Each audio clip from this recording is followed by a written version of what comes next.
it just follows me around. Just me like. No, I need it. I hope you pop that in there. I will, I'll make sure that goes in. Just leave you like.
Know if you've got my face in this, and even if you have got my face, it's probably not the best angle. But I'm currently listening to Stephen Bartlett's Diary of the CEO. He's currently got on someone called, I want to say Gabby something, and she is the founder of Bumble and first self-made billionaire or something like that, female billionaire. The podcast is incredible. I do highly recommend that people go and watch that. But basically what I'm trying to say is that within this interview, she goes through a point of when she was building businesses and she went into a very depressive stage and she just didn't leave her house. She didn't do anything, you know, like she lived in, you know, like joggers and a t-shirt and stuff like that. And she said something in the interview that basically said, she isolated herself from the most important relationships. And when she said that, honest to God, without even thinking about it, I nearly did it again. I started crying because I was like, that is so relatable. I know I said a minute ago that I was going to talk about all these exciting things that are happening with Emerge Elite and companies in general that I own or support. And it is amazing. But whenever I hear something like that, something that's so relatable, it reminds me of the person I have been, that wasn't the best. I have isolated myself a lot in the most important relationships in my life, and some people I'm really surprised that they're still with me. I'm surprised that they gave me that chance. I don't know, to be able to like rectify it. But I think that's a massive thing that comes with business. You know, you have to be completely aware of that.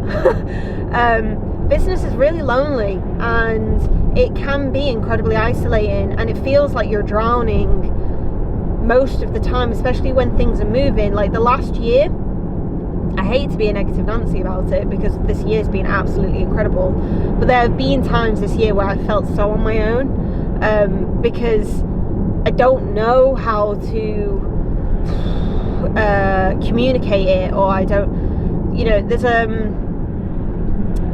sitting on supplier meetings at like 3 a.m. in the morning. People don't, that's not normal.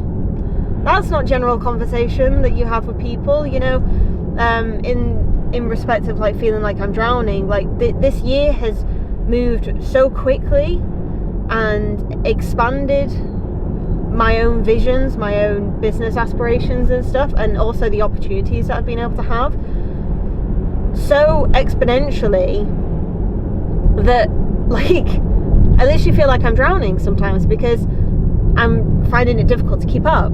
And you know, this has meant that we've invested into having people help me. You know, I have to have people help me because I can't handle this all on my own anymore. And that is a plus and a negative to me, because if you've known me for a while, I find it very difficult to essentially give someone else control over something that I work so hard with, because there are a lot of sacrifices that I have made as an individual to get where I am, and I'm not even a fraction of where I want to be. And that, it's a really weird concept, but this interview really, to hear it from someone else's perspective, and I mean, guarantee she's a billionaire, I'm not, but to hear some of the things that she's saying, the way that she felt, you know, the things that she's done in order to get where she is, it makes me feel like I'm not so crazy. Like my ambitions, my inner being, who I am and where I'm trying to go is not weird. It's actually a good thing, and it is very valued in business, but it does mean that there comes with a lot of sacrifice, which I know very well. But yeah, I just wanted to have that while I was driving. Probably looks terrible, but I'll see you in Cornwall. I've just gone past Stonehenge. We made it safe and sound. So I'm in Cornwall for the next week, in a big old house. You could probably search Cornwall Diaries and find the previous content that I've got. It's alright, I'm really tired now. But yeah, we're in, everything's put away. I either do that or I don't do it at all. I either put everything away the second I get here and it's done, or it stays in the suitcase for the entire time. Priorities, football's on. But yeah, I'm gonna catch up with you in the next little part, but at the minute, my priority is watching this game and then watching the game after it, and chilling out with my family when they get here, because I'm the first one here.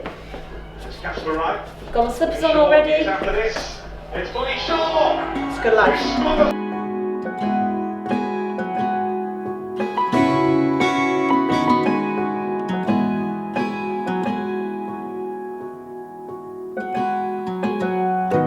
Was out drinking, looking for the next thing? I couldn't really say.